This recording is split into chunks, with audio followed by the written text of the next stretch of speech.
I'm too sexy for my love, too sexy for my love, love's going to leave me.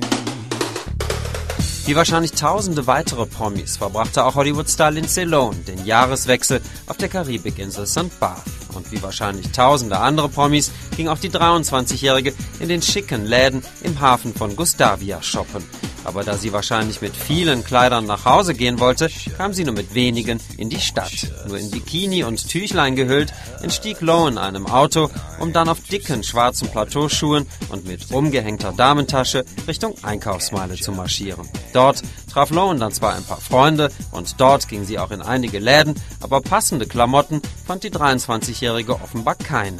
Und so irrte die arme Lindsay auch am Abend immer noch halbnackt durch die Straßen von St. Barth.